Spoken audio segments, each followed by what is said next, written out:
bienvenue dans les Mardis de l'immigration. Je suis très heureuse de vous retrouver aujourd'hui, sachant qu'on n'a pas lancé d'émission ces 2 dernières semaines. En effet, j'étais à Paris pour une conférence. Merci d'ailleurs à vous tous qui êtes venus, qui avez participé, c'était très sympathique. Et puis j'espère avoir l'occasion de pouvoir vous offrir un moment comme celui-là à nouveau au cours de l'année 2018. Alors, cette semaine, je voudrais vous parler en fait d'une lettre que j'ai lue, un témoignage d'une personne qui est installée ici depuis un an. Et en fait, elle révèle exactement ce dont je vous parle depuis longtemps. Et je dirais que ça ne peut que renforcer en fait cette démarche que vous devez avoir dans le cadre de ce changement de vie et dans le fait de venir vous installer dans un autre pays et notamment ici au Québec. Beaucoup pensent que sous prétexte qu'on parle français au Québec, que c'est un peu comme en France. Beaucoup pensent que ce sera facile de s'acclimater. Beaucoup pensent que la culture est similaire à celle de la France. C'est juste une erreur que de penser ainsi. En effet, cette personne, qui est une personne très directe, qui vit davantage pour travailler que l'inverse, a du mal à comprendre l'état d'esprit et la culture québécoise. Il a du mal à comprendre qu'on puisse respecter les gens ici, respecter les différences et que c'est pas parce qu'on n'est pas direct et cash qu'on n'en est pas moins intéressé à la personne. Pour tout vous dire, hier soir, je regardais une émission très intéressante. Je vous invite d'ailleurs, si vous immigrez, à suivre cette émission parce qu'elle va vous donner des informations sur qui sont les personnes, entre guillemets, un peu connues du Québec et du Canada, de Montréal, etc. Et puis c'est sympa, en fait, de rattraper un peu ce retard de culture que l'on peut avoir parce qu'on ne connaît pas forcément les artistes, on ne connaît pas forcément toutes les personnes politiques, on ne connaît pas les personnes, entre guillemets, un peu influentes. Donc c'est quand même pas mal. Cette émission s'appelle Tout le monde en parle. Et je la trouve très intéressante. Et en fait, hier soir, il y avait un débat entre 3 personnes liées à la disparition d'un enfant. Comme quoi, vous voyez, ça arrive partout. Et le fait de savoir si les services de police avaient suffisamment bien travaillé, s'ils avaient été suffisamment rapides, etc. C'était 3 personnes avec 3 avis différents. Et en fait, j'ai été très marquée par le fait qu'ils s'écoutaient, ils ne se coupaient pas la parole, il n'y avait pas d'agressivité. Et même lorsqu'ils n'étaient pas d'accord, ils soulignaient le bon travail qui avait certainement été effectué par l'organisme ou par le service de police ou par les journalistes. Mais malgré tout, appuyaient leur point de vue. Ça ne veut pas dire qu'ils sont hypocrites, ça veut juste dire qu'ils reconnaissent qu'il y a un travail. C'est pas parce que le travail n'est pas fait comme vous l'entendez, c'est pas parce que vous ne percevez pas les choses de la même façon que c'est mal fait, que c'est pas bien fait, que la personne est nulle. C'est juste que c'est différent et qu'il faut accepter cette différence. Peut-être que vous feriez mieux, mais peut-être que vous ne feriez pas mieux. Et c'est ce que j'apprécie ici au Québec, c'est cette façon de respecter l'autre tout en passant des messages. Et ça, si on ne le comprend pas, si on ne sait pas clairement s'exprimer à leur manière, franchement, je vous le dis, vous allez directement dans le mur, comme ce monsieur qui ne comprend pas qu'ici, on n'est pas direct, on n'est pas cash, on ne donne pas son avis comme ça et on ne rentre pas dans les gens. On est à l'écoute et on a une démarche positive. On félicite la personne pour le travail accompli, on félicite la personne pour ce qu'elle a su faire et on lui explique ce qu'on aimerait qu'il soit amélioré ou qu'il change ou ce qu'on aurait aimé qu'il soit fait différemment. Et ça, en fait, la personne ne le comprend pas. Ensuite, la personne vous dit que la nourriture est pas fraîche et que en cuisinant des fruits et des légumes, il a souvent eu envie de vomir. Alors écoutez, moi je n'achète pas du plat tout cuisiné, on cuisine énormément et j'ai jamais eu envie de vomir lorsque j'ai fait une ratatouille. J'ai jamais eu envie de vomir lorsque j'ai fait un pot-au-feu et il y a vraiment de quoi trouver des fruits et des légumes extrêmement frais au Québec. D'abord, il y a 2 marchés à Montréal qui sont le marché Jean Talon et le marché Atwater. Et partout ailleurs au Québec, il y a des agriculteurs, Il y a certainement la possibilité de pouvoir trouver des légumes frais ailleurs que dans une épicerie type IGA, Métro, Super C, Provigo. Donc il y a vraiment moyen de trouver des légumes différents et qui ne sont pas vendus en hypermarché.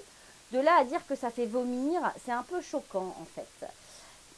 Ensuite, c'est pareil, la personne parle de la viande en disant que la viande est à vomir. Alors, il existe au Québec, en tous les cas, c'est sûr à Montréal, des bouchers bio qui vous vendent d'excellentes viandes. Donc, je trouve dommage en fait que ces personnes écrivent ce genre de commentaires. Ensuite, la personne reproche également le manque de formalisme dans les contrats de travail. Alors, si vous avez suivi la conférence ou si vous l'avez réécoutée puisque nous l'avons placée sur Facebook, effectivement, un contrat de travail au Québec, c'est pas 50 pages, c'est pas 50 textes de loi, c'est souvent une page, voire deux. Parfois même, il n'y a pas de contrat, votre fiche de paye fait foi. Et ça n'en reste pas moins que vous devez travailler avec les tâches qui vous sont demandées et accomplir votre travail correctement. Maintenant, c'est sûr qu'on ne va pas non plus perdre son temps avec un mauvais état d'esprit, quelqu'un qui va mettre une mauvaise ambiance dans l'entreprise. Et je vous avouerai que le licenciement, c'est assez rapide. On vous dit qu'il y a une période de à peu près 2 semaines lorsque vous demandez à partir. Je vous avouerai que très régulièrement, que ce soit pour un licenciement ou même pour un souhait de départ, on vous ferme votre bureau, vous récupérez vos affaires personnelles, merci, au revoir, c'est fait dans la journée. Donc un Français prendra ça de façon très violente. Je peux vous dire que pour un Canadien, pour un Montréalais, pour un Québécois, au contraire, ça leur permet de passer directement à autre chose, de pouvoir commencer leur nouvel job rapidement et ils ne se formalisent pas du fait d'avoir un contrat ou pas de 70 pages. Ce n'est pas la culture québécoise. Quand on le sait, quand on est préparé, on n'a pas ce genre de réaction. Donc c'est vraiment ça, préparer un départ, c'est savoir qu'il existe des légumes frais excellents, des bouchers bio excellents, qu'on n'est pas obligé de manger du bio. Il y a des commerçants comme Adonis, par exemple, qui font d'excellentes viandes marinées ou pas, de très très bonne qualité. Et puis, bah oui, un contrat de travail, c'est pas un contrat de travail français, c'est un contrat de travail québécois et c'est différent. Et cette différence, elle est vraiment là, elle existe. Ensuite, il critique le manque de banques en ligne potables. Alors, je vous avouerai que là, j'en reste couac parce que je vous ai déjà parlé de la Banque des Jardins, qui est une excellente banque. Vous avez vu que mon partenaire qui m'a accompagné lors de la conférence, c'est Rémi Paris de la Banque des Jardins. Et en fait, je suis impressionnée par l'application mobile qui est mise en place par Desjardins. Franchement, j'avais jamais vu ça. Il faut quand même savoir que vous pouvez encaisser un chèque en scannant votre chèque, en faisant une photo de votre chèque recto verso. Vous le gardez 10 jours et après il est encaissé. Vous pouvez faire des virements comme ça en 5 minutes. Il arrive directement sur le compte. L'argent n'est pas gardé pendant 3 jours, 4 jours, 10 jours si c'est un international et il n'est pas en train de tourner dans les circuits. C'est de l'immédiat. Donc je ne vois pas trop ce que cette personne a à reprocher. Et je veux dire, le paiement des comptes en ligne, tout va très vite. Vous rentrez un numéro de facture, vous rentrez le nom de l'entreprise à qui vous devez payer. Hop, le paiement se fait automatiquement. Alors franchement, et les prix exorbitants, bah écoutez, je pense qu'on n'est pas sur la même longueur d'onde. Parce que véritablement, je trouve que les services offerts par Desjardins, mais il y a d'autres banques qui sont également très bien, qui ont également des applications qui fonctionnent très bien. Je ne comprends pas. Alors après, banque en ligne, mais pourquoi avoir besoin d'une banque en ligne? Est-ce qu'il fait référence à ces banques à zéro frais qu'il peut y avoir en France? Mais franchement, je ne vois pas l'intérêt quand vous avez une banque qui n'est pas en ligne, à travers laquelle vous pouvez tout gérer via une application et via un site internet et ça se fait en 30 secondes. Donc je ne sais pas, ça je ne comprends pas très très bien en fait. Et les frais ne sont pas débilitants, les frais sont normaux. On paye les mêmes frais en France, sauf qu'on ne nous les annonce pas en fait. C'est pas fait de la même façon. Bon, les abonnements téléphoniques, ils sont chers, c'est vrai. Les abonnements téléphoniques sont extrêmement chers. Ça, c'est tout à fait vrai. Ensuite, ce monsieur parle de transport en commun et de la RATP. Alors écoutez, au Québec, en tous les cas à Montréal, il n'y a pas de RATP. C'est la Société des transports de Montréal, donc la STM. Et attendre le bus dans le froid, par -30, c'est possible de ne pas l'attendre. Tout simplement parce qu'il y a une application mobile qui vous donne l'heure exacte d'arrivée de votre bus et qui vous permet d'arriver 3 minutes avant que votre bus n'arrive et de ne pas le rater. Ça, franchement, je trouve que c'est vraiment assez extraordinaire. Bon, ensuite, les salaires bas, pas de congés payés. Alors écoutez, je pense pas que les salaires soient bas. Le pas de congés payés, ben, on le sait quand même quand on arrive en Amérique du Nord que c'est 1 semaine à 15 jours de congés payés. Franchement, on le sait. C'est écrit dans tous les forums, tout le monde en parle. C'est pas un secret. Je comprends pas. Faut le savoir. Vous voulez venir vivre au Québec, vous voulez travailler ici, être embauché dans une entreprise, vous aurez 1 semaine à 2 semaines de congés payés par an. Au bout de 17 ans, 20 ans, on a des amis qui entament leur 3e semaine de congés payés. Il faut le réaliser. C'est pas 35 heures et c'est pas 5 semaines de congés payés. C'est 40 heures semaine et 2 semaines de congés payés. Maintenant, rien ne vous empêche, si vous avez les moyens, de négocier des congés sans solde. Il faut le savoir. 2 semaines de congés payés. C'est tout. Alors effectivement, il n'y a pas de ticket resto. Il n'y a pas de panier repas. C'est une société où on est autonome. On ne dépend pas de la société. On se débrouille. Et souvent, il y a des cuisines. Et les gens apportent leur boîte à lunch, leur lunchbox. Ils préparent leur repas à la maison et ils le mangent dans la cuisine commune. Donc voilà, c'est un autre système, ça fonctionne différemment. Bon, après, ils jugent le travail à domicile, enfin bon, bref. Les mauvais échos sur le système de santé. Alors, ce ne sont que des échos puisqu'il ne l'a pas testé lui-même. Donc, honnêtement, le système de santé est une fois de plus différent.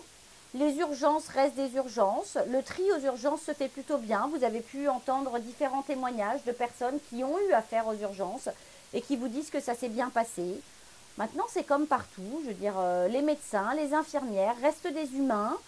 Et vous pouvez tomber sur des bons médecins comme des moins bons, des bonnes infirmières comme des moins bonnes. Mais dites-vous une chose, c'est que ces gens-là, ils se lèvent le matin pour aller s'occuper de vous et pour vous soigner. Donc, je pense que c'est pas pire qu'ailleurs dans le monde. Ça mérite d'exister et ce sont des bons médecins. J'ai jamais entendu dire que les médecins étaient nuls. Maintenant, peut-être. Je vous le dirai quand j'aurai testé pour vous. Alors là, il vous parle aussi des comparaisons systématiques avec les US pour se sentir mieux. On accueille tout le monde. On est pro-LGBT.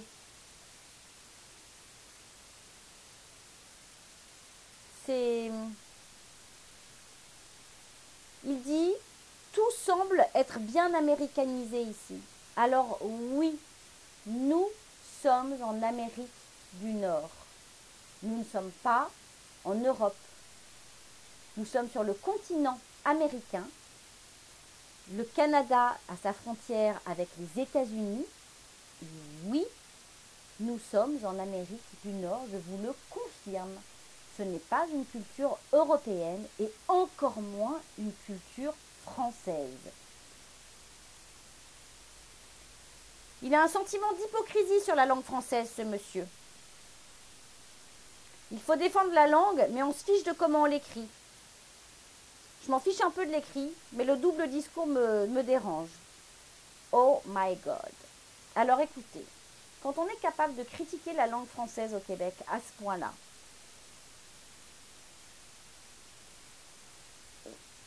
je n'ai pas d'autre conseil que de dire vous n'avez rien compris à la culture et à la loi 101. Il y a des fervents défenseurs de la loi et de la langue. Il y a des fervents défenseurs de l'orthographe et de la façon dont on écrit. Et non, on s'en fiche pas. C'est pas vrai. On est plus cool, mais on ne s'en fiche pas. Bon, après, voilà, il parle d'autres choses qui, pour moi, sont un petit peu sans intérêt. Mais en tous les cas, voilà, j'avais besoin. Donc, cette personne a pris 40 kilos parce qu'il mange trop, il est trop stressé. Cette personne a des idées noires. Cette personne a des soucis au travail. Il s'est permis d'ailleurs d'enregistrer, sans que les personnes ne le sachent, des conversations, ce qui est formellement interdit, il risque gros. Et en fait, il n'a pas compris qu'ici, c'est 40 heures de travail semaine, mais que quand c'est l'heure de partir à 4 heures ou à 5 heures, alors que vous avez fait vos 8 heures dans la journée, vous devez partir. Si vous restez, c'est que vous êtes mal organisé. Vous devez faire 8 heures et vous partez au bout de 8 heures. Bien sûr que vous aurez encore du travail, on a toujours du travail. On peut tous ne jamais s'arrêter. Sauf qu'ici, on pense à la famille. Ici, on pense au loisir, le sport. Et ici, on pense aux 5 à 7. Le réseautage. C'est extrêmement important. Donc oui, quand c'est l'heure de partir, vous êtes arrivé à 8 heures le matin, vous avez mangé pendant 15 minutes ou une demi-heure. Arrivé 16h30, 17h, c'est l'heure de rentrer chez vous et de retrouver le confort familial ou d'aller réseauter ou sinon d'aller faire du sport. Si ça, vous ne pouvez pas l'accepter, si ça vous dérange, ne venez pas au Québec. Voilà pour cette lettre que je trouve fortement triste. Je suis désolée pour ce monsieur. Et j'espère vraiment que les émissions du Mardi de l'immigration peuvent vous aider à comprendre la culture et à comprendre comment ça fonctionne. Donc, d'ailleurs, l'invité du jour, c'est Cam Setel. Cam Setel, c'est une youtubeuse qui a beaucoup de followers et elle fait notamment des super vidéos sur la vie au Québec. Je vous invite à aller regarder, elle est très rigolote et c'était une jolie rencontre avec elle. Donc, écoutez, sans plus tarder, on accueille Valérie et ensuite ce sera Cam Setel pour qu'elle nous raconte son expérience de vie ici au Québec. On se retrouve tout de suite après la pause. Conseil de pro vous est présenté par Valérie Flatt, consultante réglementée en immigration canadienne. Bonjour Valérie. Bonjour Géraldine. Alors aujourd'hui, on va parler de nos plus de 60 ans. On va parler des super visas et de la retraite éventuelle au Canada. D'accord. On a des questions. Myriam qui pose la question, est-ce que je peux venir passer ma retraite au Canada ? Alors est-ce que c'est possible ? C'est la question piège un peu. En fait, rien n'est impossible, j'avais envie de dire. Tout s'essaye. On peut tout essayer. Alors effectivement, vous avez le droit de venir acheter une demeure au Canada. Il n'y a pas besoin de démontrer qu'on est autre chose même qu'un visiteur au Canada. Du moment que vous avez l'argent, j'allais dire... Vous pouvez avoir une résidence secondaire. Ouais, vous avez libre d'acheter une maison exactement ici. La maison au bord du lac. Voilà. Bon, le seul truc, c'est que vous êtes statut visiteur, quoi. Résidence temporaire, statut de visiteur. Donc, statut de visiteur, c'est combien de temps, excuse-moi ? C'est 6 mois, renouvelable, mais se pose la question de combien de fois je peux renouveler. Donc, si vous voulez venir vivre à l'année longue, j'allais dire, ça va poser problème au bout d'un certain temps, parce que l'extension, elle ne va pas être renouvelable comme ça, à vitam aeternam. C'est ça, il faut vraiment repartir et revenir. Je dirais, en maison secondaire, ça va, à l'année, ça pose plus de problèmes. Oui, parce que déjà, même plus de 6 mois, je dirais que ça pose problème. Quoi. Parce que pour faire renouveler son deuxième 6 mois, ça veut dire quoi ? Sortir du pays, rentrer en quelques jours ? On peut le faire en ligne, on fait une demande d'extension. Voilà, c'est bête, mais sauf qu'au bout d'un moment, on va vous dire non. Au bout d'un moment, ils vont se dire, mais c'est quoi l'idée, quoi ? En fait, vous résidez ici, quoi. Vous êtes résident. Parce que finalement, on devient résident quelque part.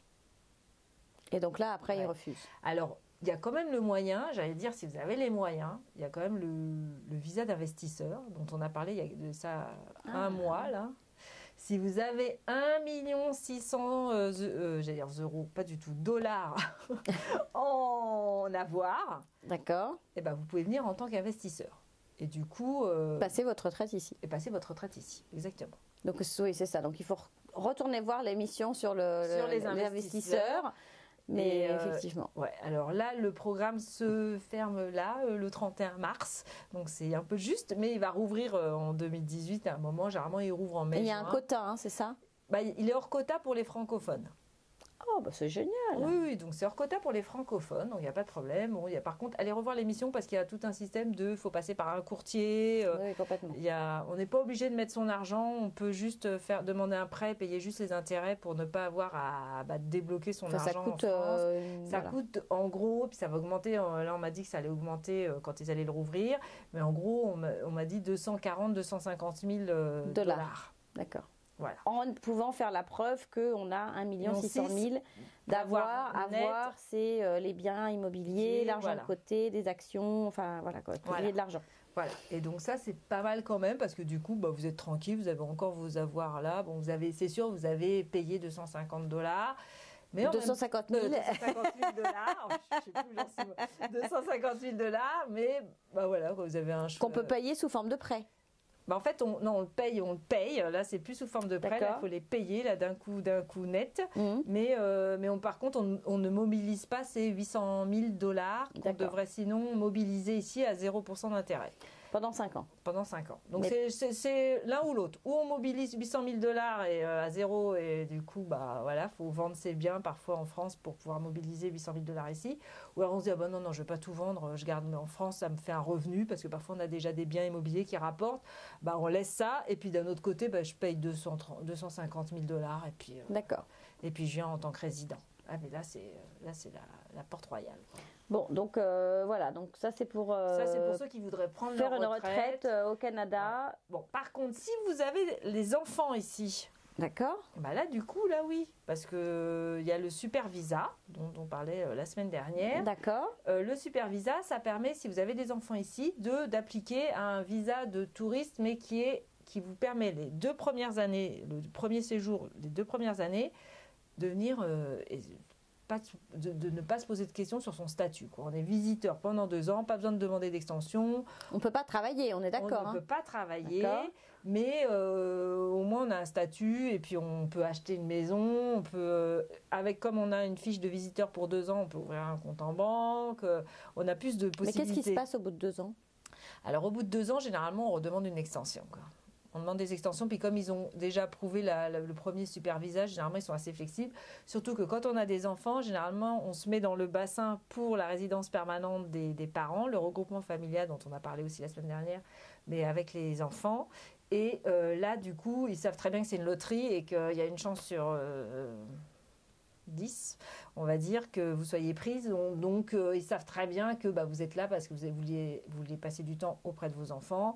Et parfois même, vous dépendez de vos enfants pour vivre parce qu'il y a des parents qui sont malades et puis que les enfants... Donc, ils sont complaisants. Oui, ils sont assez complaisants. Parce qu'il y a des parents qui choisissent même d'être mis en maison de retraite ici pour être près des enfants. Et dans ce cas-là, oui, après ça, c'est tout. Tout est dans le fait de démontrer qu'on a les moyens économiques de financer le séjour de ses parents ici. D'accord, c'est ça. En fait, c'est basé sur ça. Vous pouvez faire venir vos parents sur le super visa parce que vous avez les moyens de financer le... Et il faut combien pour financer les... De mémoire, c'est quand même pas mal parce que c'est un peu comme le système, c'est comme le programme économique, donc ça monte assez vite, quoi. Mais en gros, c'est 40 000, 50 000 $ de revenus annuels pour une petite famille de 4. D'accord. Donc, pour démontrer qu'on peut subvenir à 2 personnes de plus, quoi. Ah, c'est ça. Voilà. Mais par contre, il y a vos fonds qui rentrent en compte, mais on regarde aussi la capacité financière du parent. Parfois, il y a des parents qui ont quand même aussi une bonne capacité. Autonomes, c'est ça. Qui ont une bonne capacité financière, donc on se dit, s'il manquait un petit 1000, on va peut-être pas être aussi regardant que ça. Mais, Et alors, comment ça se passe si j'achète ma maison, par exemple, que je viens, je sais pas, pendant 4, 5 mois, 6 mois, je repars à nouveau... en 5 mois, 6 mois dans mon pays et je veux revenir l'année d'après à nouveau 6 mois. Est-ce que c'est quelque chose que je peux envisager? L'agent, il ne va pas trop poser de questions parce qu'il veut dire, elle vient tous les ans passer l'été. J'ai le droit de venir tous les ans, 6 mois dans ma maison. En plus, généralement, l'agent, tout ce qu'il va vous demander, c'est effectivement si vous avez la capacité financière de subvenir à vos besoins pendant 6 mois. Ce séjour, voilà, exactement. Et si faut que j'ai un billet retour de toute façon, je prends mon aller-retour. De toute manière. Ça, c'est toujours important de l'avoir, quitte à le déplacer, de payer les 100 $ d'amende pour déplacer sa date de retour, mais on a toujours son billet de retour en main. D'accord. Mais bon, en même temps, généralement, quand on vient, enfin les retraités qui viennent ici, il y en a beaucoup. Enfin, moi, je vois ceux que je vois. Il y en a beaucoup quand même qui, en hiver, ils sont bien contents de partir ailleurs. Bien content d'aller au soleil, de ne pas vivre les moins 34, la neige, le verglas. L'hiver, je dirais que c'est là, mars, avril, mai. Et puis, et même parfois, ils préfèrent passer l'été en France plutôt que l'été ici. Ils préfèrent revenir passer, je dirais, de septembre à décembre. À décembre, passer Noël avec les enfants. Et puis, vers janvier, c'est même pas tellement l'hiver en soi, je dirais, c'est plutôt mars, avril, mai, juin. Là, ces mois-là qui sont un peu plus compliqués au Québec, parce que dans les autres provinces, c'est moins compliqué. Mais là, les mois froids ou avec moustiques ou mouches noires, eh ben, si on peut les éviter, c'est mieux. C'est ça. Puis juillet, août, il fait super chaud. Il fait vraiment très chaud. Je dirais que c'est parfois même plus insupportable que le froid, parce que le froid, finalement... le froid, on a le choix de se couvrir. Ou de ne pas sortir. Et puis non, il y a plein de retraités qui font du ski de fond. C'est ça. Je les croise, on se fait doubler par des retraités au ski de fond. Là. Il y en a, il a même osé me dire, je crois que ça fait 2 fois que je vous double. Je l'ai regardé, je lui dis, quand même, faut pas exagérer. Quand même, vous avez quel âge, monsieur Parce qu'il avait au moins 80 ans. Donc j'ai dit, faites-vous plaisir si vous voulez. Mais non, mais les personnes âgées ici, quand même, je vois qu'elles font beaucoup de sport, beaucoup d'activités physiques et qu'elles profitent des joies de l'hiver finalement. C'est ça. Donc c'est même pas tellement l'hiver en soi, c'est plutôt l'après-hiver. Qui est plus désagréable et l'été qui est très chaud. Voilà. Et c'est vrai que l'été, mis à part rester enfermé dans sa maison sous la clim... ouais, finalement on fait moins de choses. Donc je dirais que passer sa retraite au Canada, c'est possible, mais je pense que le système de l'investisseur, c'est bien, parce que du coup, si on peut, c'est ça. Si on a les moyens de rentrer par cette porte-là, c'est bien. Alors, sachant qu'à 1 600 000 $, il faut faire le calcul de ce que ça représente en euros. Il y a, une petite différence. On doit être à 1 300 000 €, quelque chose comme ça, à peu près. 25-30% de différence. Voilà. Et puis sinon, après ça, on peut acheter sa maison et puis venir passer quelques mois ici tous les ans, ça, a priori. Enfin, il n'y a rien dans la loi qui dit qu'on n'a pas le droit de le faire, mais après ça, c'est vrai qu'on est dépendant du bon vouloir de l'agent. Du douanier que vous allez rencontrer. Alors, c'est toujours plus stressant. Et on n'oublie pas que le douanier, c'est oui, non, je viens juste passer des vacances, ok, merci, au revoir. Oui, parce qu'on n'est pas en Europe, quoi. Vous pouvez aller acheter une maison en Italie et puis là, il n'y a aucun problème, quoi. Vous passez les frontières comme vous voulez, mais là, non, malheureusement, vous êtes en Amérique du Nord et on n'a pas les accords encore qui permettent de voyager librement entre les pays, quoi. Ouais, c'est ça. Donc c'est toujours un peu plus compliqué. Par contre, si vous avez des enfants, pensez au super visa, puis demandez la résidence permanente, même si c'est une loterie. On ne sait jamais, ça peut être votre jour de chance demain. Donc, hop, rentrez votre nom. Bon, là, c'est un peu tard parce qu'ils ont déjà bien avancé pour cette année, mais c'est pas grave. On met son nom, on ne sait jamais. Et puis voilà. Puis sinon, l'année prochaine, vous essayerez votre chance aussi. Puis, Mais bon, c'est pas impossible de venir passer sa retraite au Québec. Non, ce n'est pas impossible. Voilà, on ne se ferme pas toutes les portes. Voire au Canada. Voire au Canada, je dirais, oui, parce que c'est pas forcément au Québec, on peut venir. Et est-ce que là, à nouveau, il y a d'abord l'accord du fédéral et après le Québec doit à nouveau donner... Visiteur, là, il n'y a rien du tout. D'accord. C'est l'AVE. D'accord. Pour les Français, en tout cas, pour les Européens. Après ça, pour le super visa, c'est au niveau du fédéral. Il n'y a pas d'accord provincial.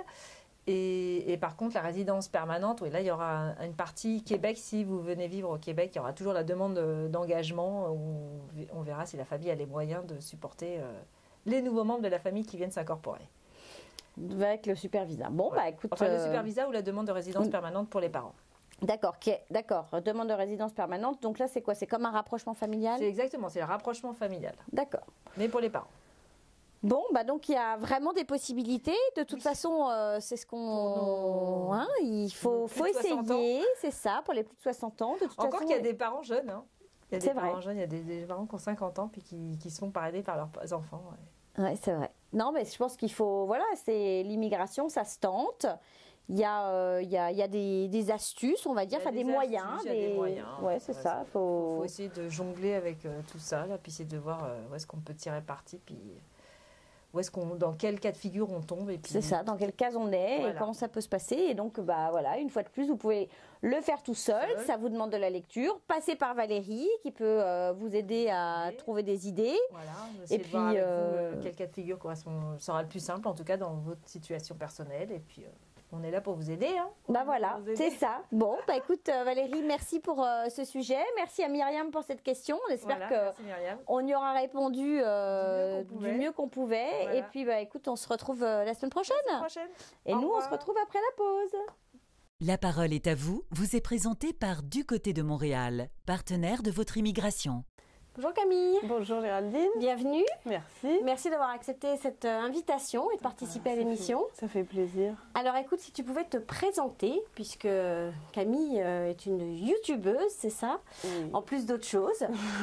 Donc écoute, vas-y, dis-nous un peu qui tu es. Alors, je suis française. Ça fait 4 ans et demi que je vis à Montréal et j'ai lancé une chaîne YouTube il y a un peu plus d'1 an et demi où je parle de la vie ici, la vie au Québec et à Montréal, d'expatriation aussi pas mal, de voyages et puis tout un tas d'autres choses qui me passent par la tête.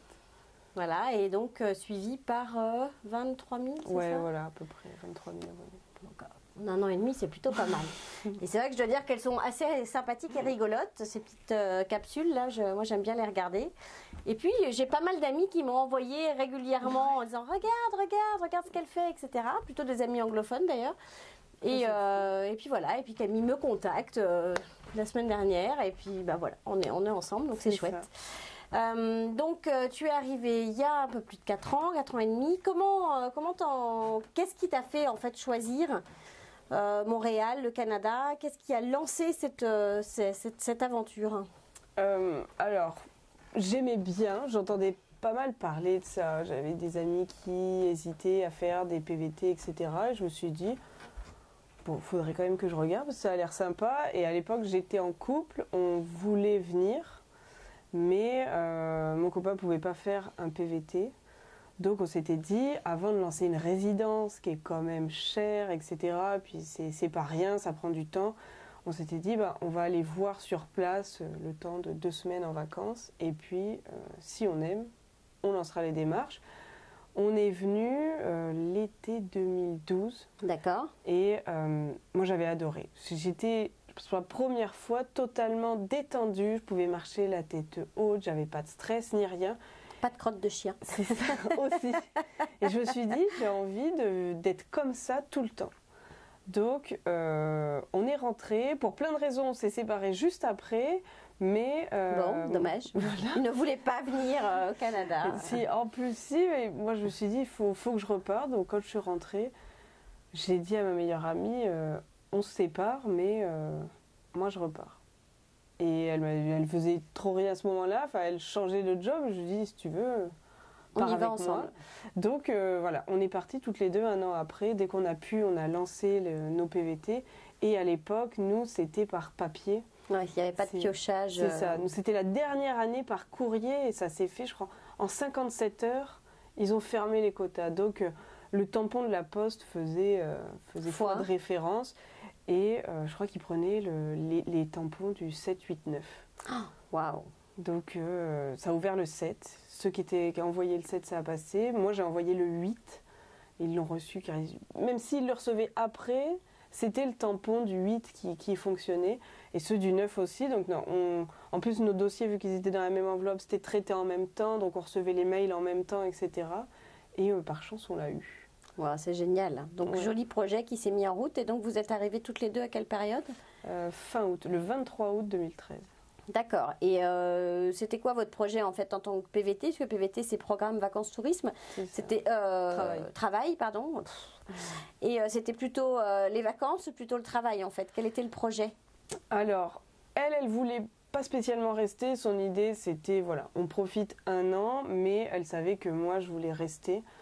Et quand on a cherché pour comment faire, quoi faire, etc., on était pas mal, nous, sur le site PVTiste. Et puis, on avait rencontré plein de gens là-dessus, des gens qui sont devenus des amis. On les a rencontrés en France. Et puis, après, on avait lié des amitiés. On s'était dit, on avait tous un peu le même projet, sauf ma meilleure amie. Nous, on voulait rester. Donc, on s'est dit...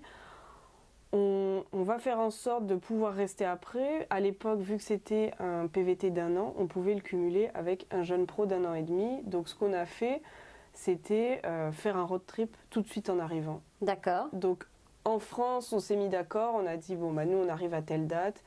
une semaine après. On était les derniers à arriver dans notre groupe. On a dit, ben voilà, on nous laisse une semaine pour faire tous les papiers administratifs, enclencher, avoir un NAS, avoir un téléphone, une banque, etc. Et puis on part.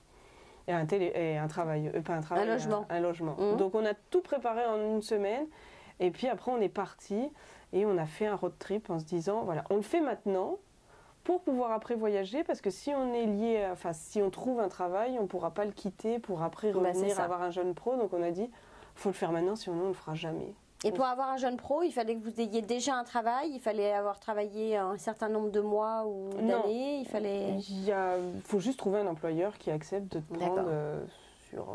nous, c'était 1 an et demi, maintenant je ne sais pas si c'est toujours 1 an et demi ou si c'est passé à 2 ans. Ça dépend des pays en fait, mais pour la France c'est 2 ans. Ouais. Nous fallait juste trouver un employeur. Et c'était plus facile d'avoir un employeur avant qui accepte de te garder par la suite que d'en retrouver un nouveau pour ça. D'accord. Donc nous l'idée c'était voilà, on voyage puis on travaille, on trouve une entreprise qui peut nous garder. Et moi dans mon cas c'était quand même compliqué parce que je suis monteuse vidéo et en étant monteur vidéo en général c'est pigiste, donc c'est au contrat, et pour avoir un jeune pro il faut un employeur fixe. Donc, je devais absolument trouver un employeur qui accepte... de t'embaucher à plein temps et d'être salarié, d'être une vraie employée et non juste une pigiste. Donc, je me disais, ça va me prendre du temps, donc il faut absolument qu'on voyage avant. C'est ce qu'on a fait. Et alors, ce road trip, c'était quoi? Qu'est-ce que vous avez décidé de faire? Alors, on s'était dit, le plus beau... ce sera les Rocheuses. Donc on voulait aller jusqu'aux Rocheuses canadiennes. On s'était fait un peu un plan qui veut voir quoi. Et on s'était dit on va prendre en compte un peu les désirs de tout le monde, essayer de faire le maximum de choses. Donc on avait établi qu'on voulait louer une voiture, qu'on ne voulait pas dormir dedans parce qu'on était 5. Ouais, on était 5, donc on s'est dit on va louer un Dodge Caravan, une voiture familiale, et puis on trouvera des auberges tout le long. Et donc on voulait faire les Rocheuses. On s'est dit si on part de Montréal en voiture, ça va être super long après de la ramener jusqu'à Montréal. Donc on a pris le parti, nous, de prendre un bus de Montréal jusqu'à Calgary. Wow. Jusqu'à Calgary, et de Calgary, on louerait une voiture. D'accord. Et puis on l'a redéposée à Vancouver. Parce que il y avait moins de frais en fait que si on l'a laissé du Québec. Et après, à Vancouver, vous avez repris un bus ou vous avez repris l'avion pour revenir? On a repris l'avion. On s'est dit si on doit refaire dans l'autre sens, le bus jusqu'à Calgary c'était 60 heures ou 67 heures. Jusqu'à Vancouver c'était 80. Waouh. Donc on a dit, on n'a pas envie de faire le chemin inverse, pareil. Ça nous faisait perdre aussi 2 ou 3 jours. Donc... Il y avait le train aussi. Ouais, alors ça c'était trop cher. Ouais, c'est ça. Si, on aurait voulu, hein, même encore maintenant, j'adorerais le faire, mais... Moi aussi, c'est un de mes rêves. Ouais. Bon, Via Rail, hein, vous avez 2 nanas là qui sont prêtes à parler de votre... On peut y aller. On peut faire des vidéos. Offrez-nous le voyage. J'aurais adoré. J'ai des amis qui vont le faire là, mais ils m'ont dit c'est quand même très cher. Ouais, c'est très cher. C'est très beau, mais très cher. Même le bus, pas le bus. Le bus, ça nous a coûté, je crois, $90 pour... Pour 67 heures? C'est ça. Oui, c'est plutôt rentable si on le met... Comparé à un billet d'avion... C'est sûr. Mais un billet d'avion, je crois que j'en ai quasiment eu aussi cher de faire d'un bout à l'autre du pays que de la France à Montréal. Ah bah oui, c'est ça. C'est vrai qu'un Montréal-Vancouver, nous on regarde de temps en temps parce qu'on a très envie d'aller à Vancouver et c'est aussi cher que d'aller en France. Et c'est vrai que en France, il y a l'attrait de la famille qui manque parfois. donc on choisit. Bon, et donc après ce voyage, donc l'idée ça a été de rentrer à Montréal pour chercher du travail. Est-ce que ça a été simple pour toi, ton ami, ou est-ce que ça a été compliqué? Comment vous y êtes pris en fait? Alors on a commencé par l'OFI. D'accord. Ça n'existe plus maintenant, mais à l'époque, nous, ça nous a quand même pas mal aidé. Ça nous permettait d'avoir déjà... C'est des gens qui aidaient pour les nouveaux arrivants. D'accord. Donc, ils nous aidaient à refaire un CV à la mode un peu québécoise. Donc, il y a certains trucs qu'on enlève, d'autres qu'on rajoute, etc. C'est ça. Donc, ça nous a pas mal aidé. Et là-bas, ils nous ont donné enfin moi, dans mon cas, vu que je travaillais dans l'audiovisuel, ma meilleure amie, elle pouvait travailler n'importe où. C'était juste se dire, voilà, j'ai un travail, ça me permet de payer le loyer, de pouvoir faire des trucs à côté. Mais elle voulait, vu qu'elle voulait pas rester, elle se dit, je m'en Peu fous importe, un peu, quoi. voilà. Et moi, on m'a donné le qui fait quoi de l'audiovisuel. Donc c'était une énorme revue où j'avais toutes les entreprises. Génial. Donc j'ai pris en photo toutes les entreprises, toutes les boîtes de production par ordre alphabétique et je les ai contactées une par mail ou par téléphone jusqu'à ce qu'une accepte de m'embaucher en tant que salariée. À plein temps. Voilà. Et puis C'est courageux, hein. ça m'a pris un bon mois, mais je faisais que ça. J'envoyais. Et j'ai commencé, je les ai rencontrés début décembre, on a fait un premier essai sur un projet fin décembre et j'ai vraiment commencé à travailler pour eux en février, début février.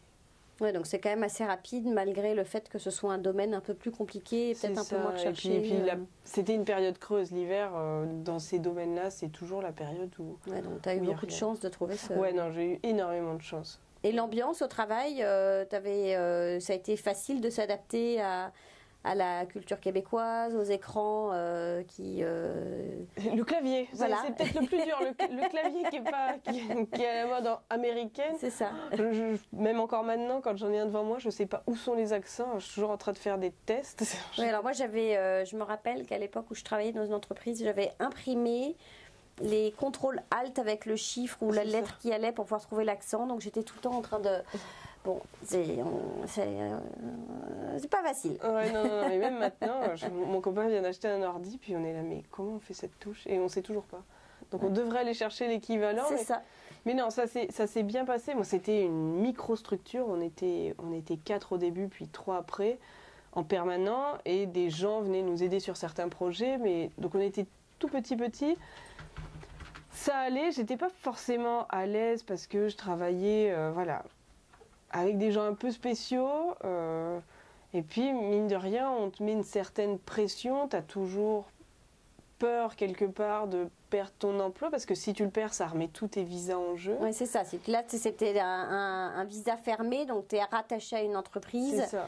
Et donc, si tu perds cet emploi, quelque part, tu perds ton droit à être un peu là, quoi. C'est ça. Bon, sauf que pour ceux à qui ça arrive, vous restez à Montréal, on vous met dans les mains de consultants et spécialisés et réglementés, et ça se gère. Ouais. Hein, et vous pouvez même le gérer par vous-même. Vous pouvez aller à l'immigration.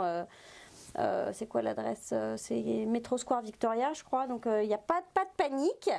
Hein, tu es d'accord? Si ça se passe mal chez l'employeur, on n'est pas des esclaves. Non, moi c'est ce que je dis, faut pas rester. Enfin, si c'est vraiment catastrophique et que la santé est en péril, voilà. Ça sert à rien, pour moi, puis je le dis souvent, ça sert à rien de se détruire soi-même, parce que se reconstruire soi-même, c'est tellement plus dur que de retrouver un visa. C'est ça. Moi j'ai serré les dents et puis mais après je me dis que j'ai une grosse force mentale. On a beau me pousser à bout, je suis un peu un mur là. Puis même à un moment, il me l'avait dit, hein, il m'a dit quand t'as pas envie de parler de certains trucs, t'es un mur. Je fais ouais, mais parce que voilà, j'étais là pour travailler, je voulais garder mes visas, j'ai dit ok, ça va être comme ça jusqu'à ce que je puisse aller n'importe où. Trouver ma liberté. Et puis je l'ai fait, et puis après c'était pas non plus le bagne, et c'est sûr que j'étais pas forcément bien, j'étais pas spécialement à l'aise, mais j'ai dit ok, je reste. Sauf que au début j'avais un visa de travail ouvert, donc c'était plus libre. Après c'est sûr que j'avais un jeune pro. Donc là, c'est fermé. J'avais une plus grosse pression. Et donc c'est que oui, tu t'automets ta pression parce que tu dois rester. L'employeur en joue un peu parce qu'on est lié à son contrat. Et c'est vrai que très honnêtement, moi je me rappelle avoir discuté avec une avocate spécialisée en immigration qui disait attention à l'esclavage moderne. Alors attention, toutes les entreprises de Montréal ou du Québec ne fonctionnent pas comme ça, mais c'est vrai qu'il peut y avoir des entreprises qui se comportent mal avec n'importe quelle personne de n'importe quel pays, voilà, parce qu'ils vont se dire, bon, il dépend de moi, donc je vais lui demander un peu plus d'heures, ou je vais lui demander... Mais, alors, d'abord, comme disait il y a quelques semaines Valérie Flatt, il est possible de dénoncer ces entreprises, même si c'est pas trop l'état d'esprit européen, c'est compliqué de le faire, mais c'est possible, et il est possible d'en changer. Donc, voilà, et puis on se fait toujours un peu aider de personnes... Il y a beaucoup d'organismes, hein, donc voilà, on ne reste pas tout seul. Non, faut pas rester. Puis l'immigration, ça peut chambouler, non? On a des moments Ouais, bah en plus, difficiles parfois. on est loin. C'est sûr que moi, j'étais très bien entourée. J'avais plein d'amis, mais même si en plus ma famille était loin, je leur en avais parlé. Donc ils savaient que j'étais pas forcément épanouie dans mon job, mais j'avais mes amis à côté. Puis mes amis comptent énormément. Moi, je le dis toujours, les amis ici, ça remplace un peu la famille qu'on n'a pas au quotidien. Et puis après, ouais, ma famille le savait, puis ils me disaient, si ça va pas, tu t'en vas. Donc après, je suis restée jusqu'en janvier 2016. J'avais encore changé de visa parce que c'était la fin de mon visa jeune pro. Et à ce moment-là, je rentrais en vacances dans ma famille pour Noël. Donc je me suis dit, bah, quand je vais revenir, un mois après, il faut que je change de visa. Donc autant changer tout de suite. Et vu que j'avais la première partie de la résidence, avec cette première partie, je pouvais prendre un visa de travail fermé. Mais néanmoins, ça me liait encore avec eux. C'est ça, tu étais encore liée à l'entreprise. Sauf que eux, quand je suis rentrée, j'ai activé mon visa. Le lendemain, ils m'ont dit, ben, on n'a plus de contrat, on n'a plus d'argent. Donc on ne peut pas te garder pour le moment.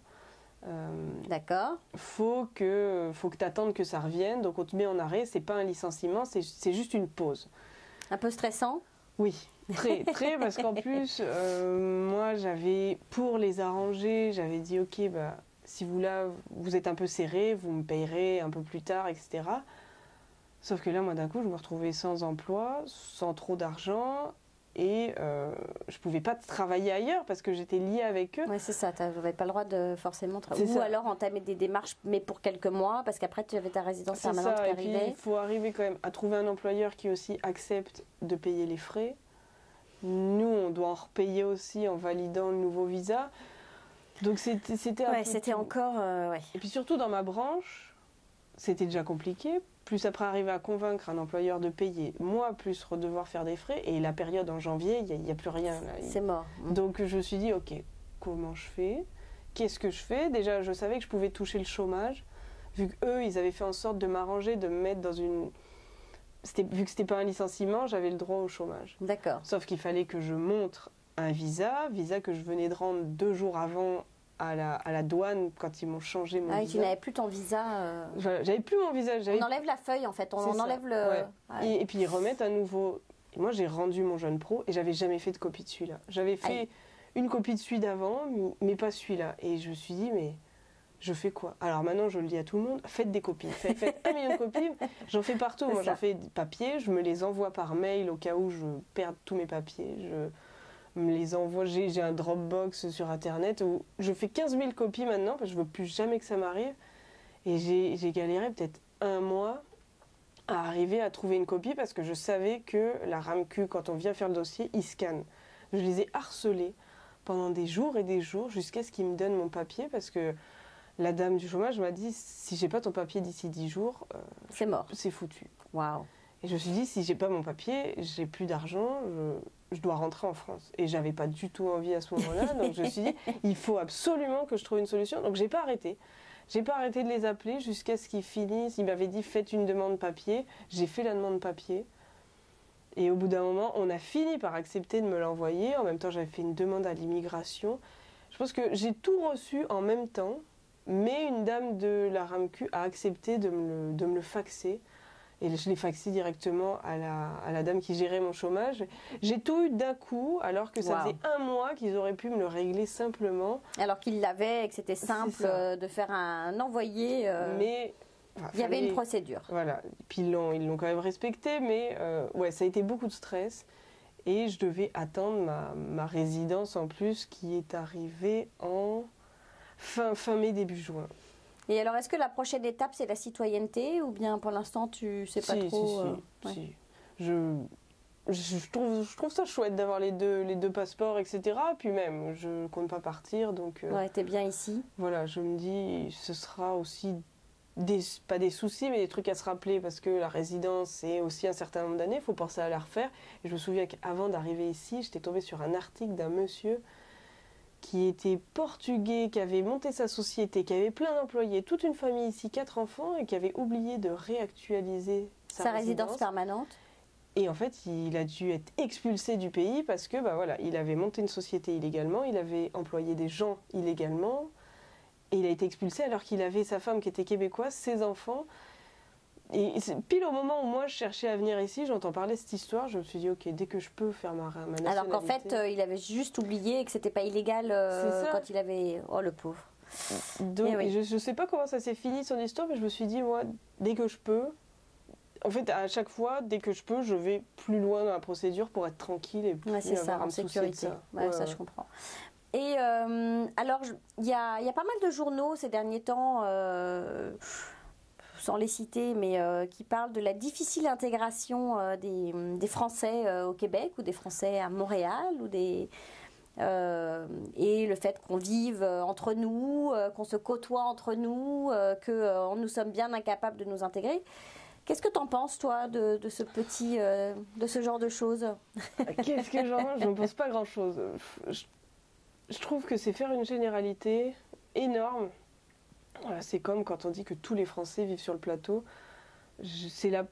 Depuis que je vis ici, j'ai jamais vécu sur le plateau, sauf depuis 3 mois. Mais parce que mon copain est pâtissier, qui va se lever à 2h du matin, et puis que je voulais pas qu'il ait à faire du trajet pendant 30 minutes dans le froid, etc. Parce que son travail, c'était sur le plateau. Donc on a dit, on va habiter sur le plateau.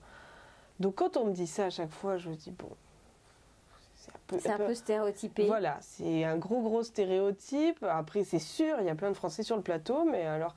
Enfin, il y a plein de Français, en fait, au Québec. C'est ça. Et il y a plein de Français à Québec City. Pour avoir rencontré j'ai des Québécois qui me disaient, voilà, on vient d'emménager sur le plateau, mais on comprend pourquoi tous les Français veulent habiter là. C'est super chouette, le plateau. Il y a plein de trucs, il y a une vraie vie de quartier, etc. Et puis oui, mais après, moi, à chaque fois que j'entends ça, je dis, est-ce qu'on va aller dire aux Chinois, vous vivez forcément à Chinatown? Ou est-ce qu'on les critique même parce qu'ils vivent à Chinatown? Nous, on est critiqués parce qu'on vit sur le plateau. Non, mais nous, on est critiqués parce qu'on est Français et que les Français aiment bien s'autocritiquer, se flageller, se faire du mal, dire qu'ils sont nuls, on est tous des nuls, on est tous mauvais, on est tous comme ci, on est tous comme ça. C'est la gloire du Français qui se... Allez, on se fait mal. Bon, voilà.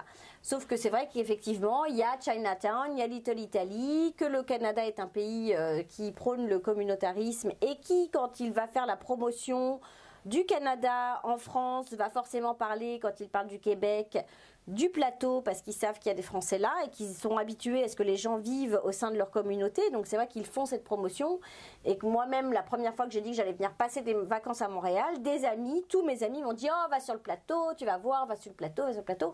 Et parfois des gens qui n'étaient même jamais venus et qui ne connaissaient même pas sur le plateau, c'est juste que ils en avaient entendu parler.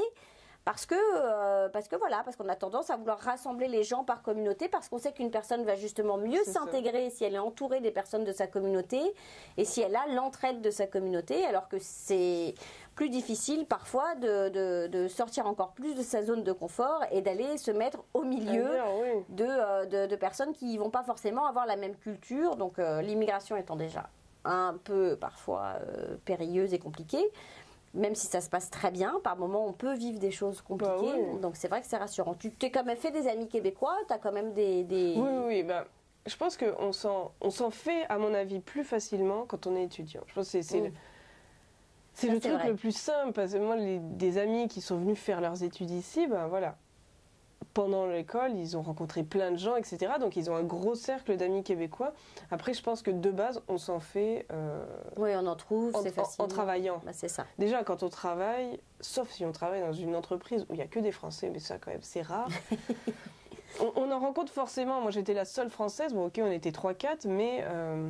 j'en ai rencontré. Et puis, il y avait des gens qui venaient temporairement, donc j'ai pu agrandir mon cercle. Et puis, c'est sûr que de base, mon cercle d'amis était français parce que c'était des gens qui avaient fait le même visa que moi. Donc, on s'était tous connus avant d'arriver, mais quand on est arrivé, on a agrandi notre cercle parce que d'autres avaient d'autres amis qui vivaient ici, etc. Puis, ces amis-là avaient des amis québécois de leur travail, etc. Donc, on est tout un gros groupe, certes plus français que québécois, mais ça se mixe quand même pas mal.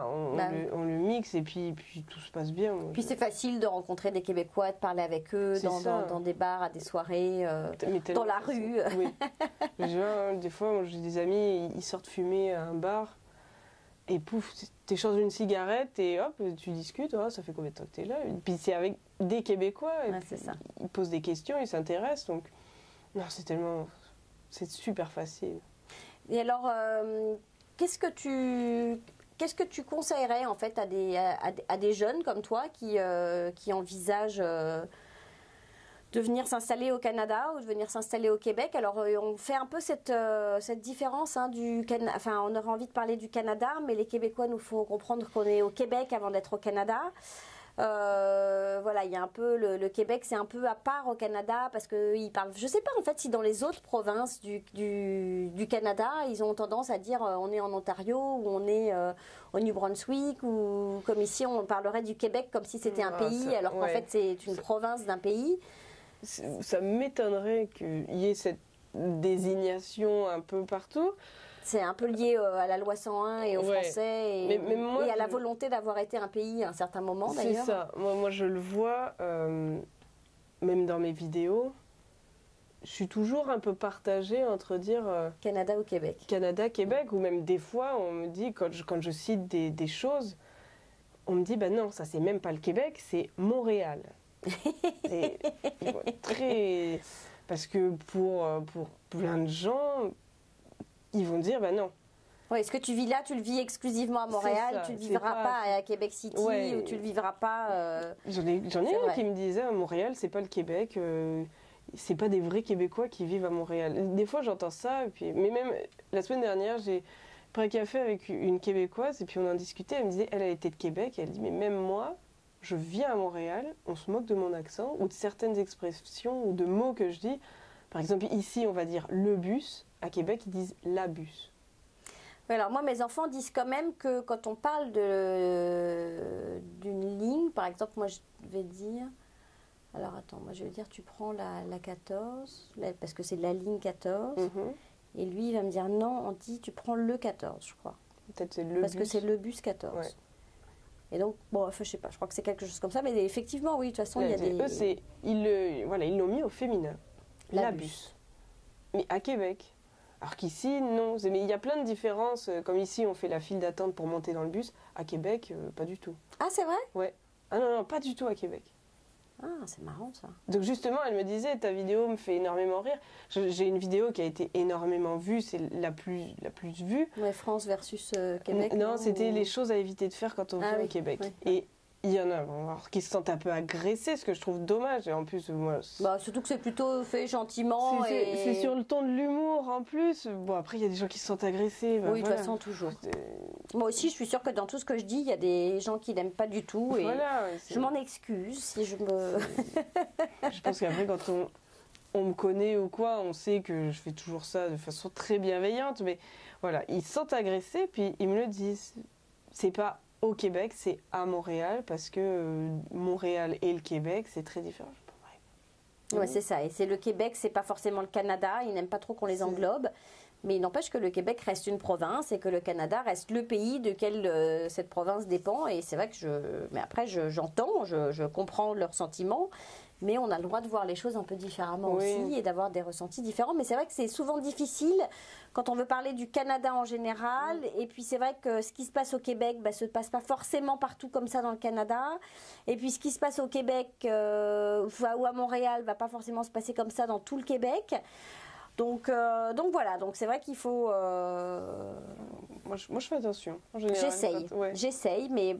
Bon, on est désolé, parfois on englobe un peu les choses, mais peut-être que dans quelques années on arrivera à...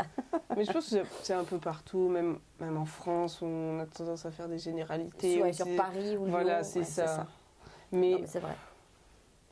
Voilà, on fait ça comme ça, mais après... Ça ne nous empêche pas d'aimer beaucoup cette... Exactement, puis moi je le dis tout le temps, si j'aimais pas ici, je serais pas ici. Hein. Je suis pas maso du tout. Et alors qu'est-ce que tu donnerais comme conseil à des gens qui, comme toi, veulent entamer ces démarches, se posent des questions? Est-ce que c'est une belle expérience? Est-ce que ça vaut vraiment le coup? Est-ce que... de quoi est-ce qu'il faut s'armer aussi? À quoi est-ce qu'il faut être prêt peut-être pour cette nouvelle vie, pour ce changement? Alors, en général, moi, quand on me pose ces questions, j'ai envie de venir, mais je sais pas, etc. Moi, je conseille en premier c'est d'une, se documenter. Parce que quand je reçois des messages où on me dit j'ai envie de venir, comment on fait? Bah, déjà, tu tapes sur Google, tu cherches un peu. Moi, je dis aux gens, j'ai passé des heures et des heures à lire tout ce que je pouvais trouver sur Internet. Bien sûr. Moi, je passais mon temps sur pvtis.net à essayer d'avoir toutes les infos que je pouvais. Donc, je pense que c'est la base, c'est le début.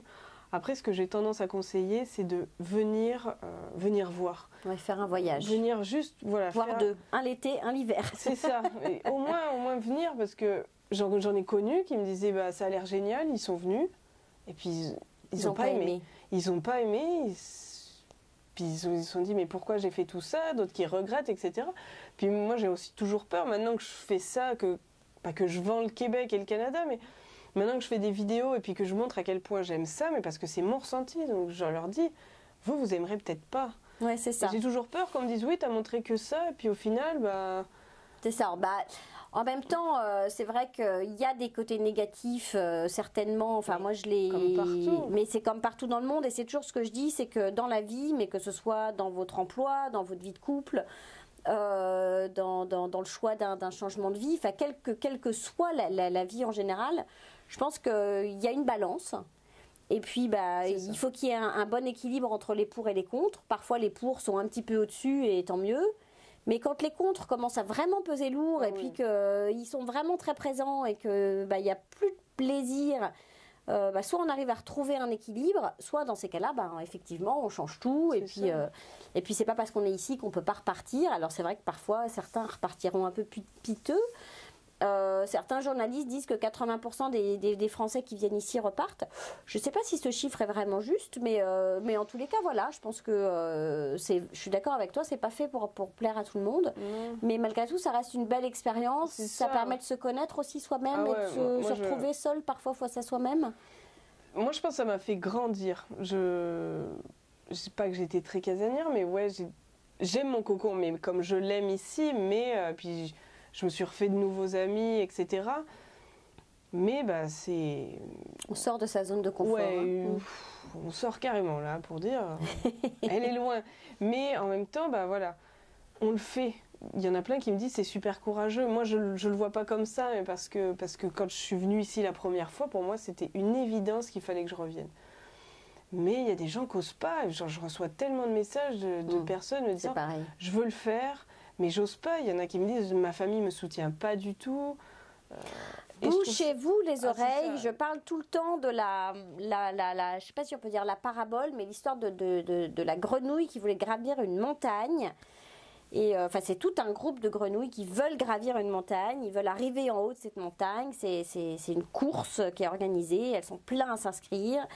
Et au départ, les gens les encouragent, et puis au fur et à mesure, les gens les découragent, et ils n'arrêtent pas de leur parler de ne le faites pas, ça va être dangereux, il va y avoir ci, il va y avoir ça, mais vous n'allez jamais y arriver, mon Dieu, vous n'allez jamais y arriver.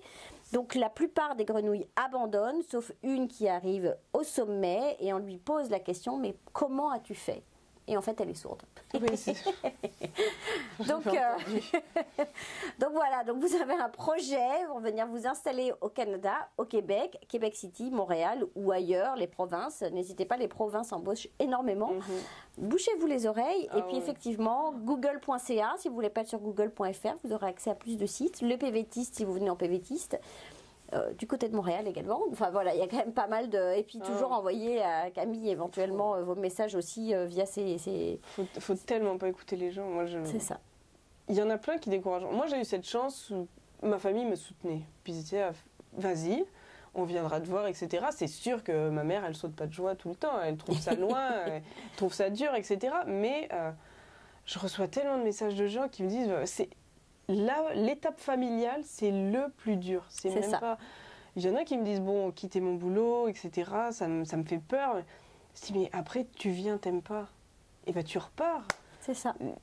Et puis, tu retrouveras du boulot parce qu'il y aura eu une expérience canadienne, québécoise, qui aura apporté certainement quelque chose. C'est ça, puis ça fait toujours bien aussi sur un CV.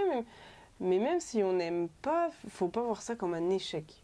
Bah c'est ça, ça peut ne pas plaire. Il avait vécu ça totalement comme un échec de devoir rentrer parce que, pas qu'il aimait pas, il aimait être ici, mais il n'a pas trouvé l'emploi qui lui a permis, ou il était déçu, etc. Puis il a vraiment vécu ça super mal. Je me suis dit, mais tu l'as fait, Et puis moi, je dis, vaut mieux le faire que de vivre toute sa vie avec des regrets. Je dis, ceux qui ont osé, bah voilà, ils ont osé. Ceux qui n'osent pas et qui jugent, bah c'est peut-être parce qu'ils auraient voulu faire ça avant et qui ont toujours eu la trouille et qui ne le feront jamais. Mais... Ben, c'est sûr qu'en plus, je veux dire, alors, que ce soit Montréal ou Québec, ce ne sont pas des villes françaises, ou même Toronto, ou même Ottawa, ou même Vancouver. Je veux dire, quand vous venez à Montréal, vous n'habitez pas à Paris ou à Lyon, vous n'habitez pas à Grenoble, vous n'habitez pas à Bordeaux, vous habitez à Montréal. Donc c'est différent, donc ça ne se compare pas. Enfin, ça ne se compare pas. On compare, mais oui. mais voilà. Mais c'est plus pour vous guider, je pense, et essayer d'expliquer en fait quels sont ce qu'on ressent et les différences, pour permettre à ceux qui veulent le vivre aussi peut-être d'aller plus vite. C'est ça. Mais en tous les cas, ça vaut le coup de le vivre. On est d'accord? Ah oui. Ah moi je me dis peut-être un jour je rentrerai, puis je sais pas dans combien de temps, mais je regrette tellement pas mon choix. Voilà, pas une seule seconde. Parce que quand je rentre en France, ça me stresse. Moi, je pose un pied dans l'aéroport en France et je trouve les gens fermés, durs, ils sont renfermés, etc. Alors que quand on arrive ici, les gens, ils sont simples. Et je pense que Montréal, c'est pas forcément la ville aussi la plus ouverte des fois, parce que bah voilà, c'est quand même une grosse ville, ça bouge beaucoup, mais ça reste que les gens sont gentils. On est d'accord. Ah oui, mais tellement. Oh là là. Vraiment. Merci Camille. Ben, merci à toi. Et puis nous, on se retrouve après la pause. L'instant coach vous est présenté par HPL Coaching avec Hélène Le Gallet. Bonjour Hélène. Bonjour Géraldine. Alors où est-ce que tu nous emmènes aujourd'hui? Bien écoute, bien qu'on soit du côté de Montréal, j'avais envie de démarrer la chronique du côté de Barcelone. Waouh. Oui, avec cette image qui fait partie d'une de ces nombreuses œuvres. Celle-ci a été prise au parc Güell. Elle m'a beaucoup inspirée parce qu'elle est, à l'instar de toutes ces œuvres, elles sont audacieuses, novatrices. Et Gaudi, c'est le reflet de sa vision justement, toute cette audace et ce côté novateur. Ce qui m'amène au sujet d'aujourd'hui, qui est de construire sa vision pour réussir. Effectivement. Et si on essayait de voir les choses en grand, sans limite, pousser les horizons, s'autoriser à penser différemment, où est-ce qu'on serait? Qui on serait? Qui sommes-nous aujourd'hui? Qui souhaiterions-nous devenir demain? Quelle serait votre situation idéale? Allez, vous commencez un peu à visualiser. Il ne vous reste plus qu'à construire vos objectifs. Tracer votre itinéraire pour aller vers la bonne voie. C'est parti. À vos papiers, à vos crayons. On procède par étapes. Quels moyens vous mettez en place? Quels sont vos indicateurs de réussite? Dans combien de temps ce projet prendrait-il forme? Quel serait votre rétro-planning? Y a-t-il des ajustements à faire ou pas? Allez, je vous souhaite, comme à Gaudi, une petite dose d'audace pour construire votre réussite. Oh, merci Hélène de nous accompagner comme ça chaque semaine et aujourd'hui de façon plus forte sur la voie de la réussite. Je vous souhaite à tous une belle réflexion. On se retrouve la semaine prochaine. Et bonne semaine à tous et au revoir Hélène. Au revoir Géraldine. Au revoir. Merci.